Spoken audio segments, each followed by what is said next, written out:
بسم الله الرحمن الرحيم والفجر وليال عشر والشفع والوتر والليل إذا يسري هل في ذلك قسم لذي حجر ألم تر كيف فعل ربك بعاد إرم ذات العماد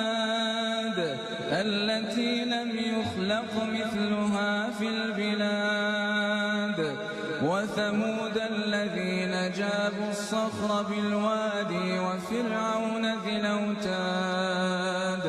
الذين طغوا في البلاد فأكثروا فيها الفساد فصب عليهم ربك سوط عذاب